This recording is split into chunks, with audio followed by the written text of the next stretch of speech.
Tata cara pembersihan kolam atau pengobatan setelah ikan terkena penyakit, jamur, atau virus seperti itu ya.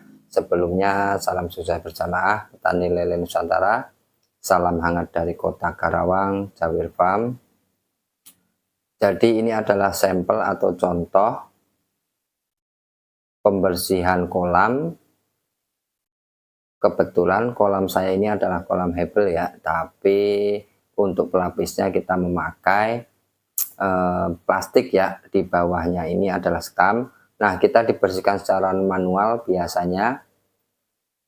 Ini sebagai contoh saja ya, sebagai contoh begitu untuk pembersihan kolam.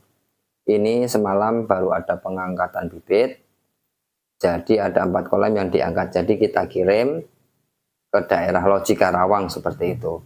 Jadi ini hanya contoh saja pembersihan, jadi mau setelah panen atau setelah sortir kita biasanya dibersihkan dulu. Tapi karena ini adalah request dari teman bahwa pembersihannya kami ambil contohnya ya, mumpung hari ini kita melakukan pembersihan begitu. Kalau saya pribadi secara ini jamur atau virus, jangankan untuk apa namanya ikannya gitu, misalkan ada satu kolam yang sakit, itu kita ambil airnya sedikit saja ke kolam ikan yang sehat, airnya itu kita ambil ke kolam yang sehat, itu biasanya ikan yang sehat akan menjadi sakit, sama seperti ikan yang sakit seperti itu. Yang tadi seperti itu. Jadi virus atau jamur itu sungguh-sungguh sangat berbahaya. Jangankan air atau ikan, angin pun bisa. Misalkan saya punya kolam di ujung sana, ini ada satu kolam, nah ini kolam 56 ya. Jika ada yang sakit kolam 1 biasanya angin juga berpengaruh, dia bisa merambat kemana-mana. Kalau ini seperti air monas atau moncong putih. Jadi makanya rawatlah airmu, maka ikan akan sehat, seperti itu. Jadi untuk penyakit itu datangnya dari air, biasanya seperti itu. Nah, untuk perawatannya begini. Maksimalnya biasanya saya keringkan dulu selama 3 hari ya, dengan catatan matahari full. Biasanya setelah 3 hari kering kita buang. Setelah 3 hari kering kita buang, dan setelah itu kita treatment ulang yang selama 4-5 hari. Setelah itu tebar bibit. Ini solusi yang pertama.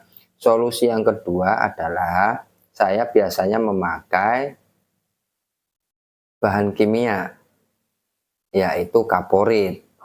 Jadi kita isi air setengah, lalu kasih kaporit. Setelah itu kaporit aduk rata ke air, siramkan rata ke seluruh kolam ya. Kita tunggu 3-4 hari ke depan. Nah, setelah itu,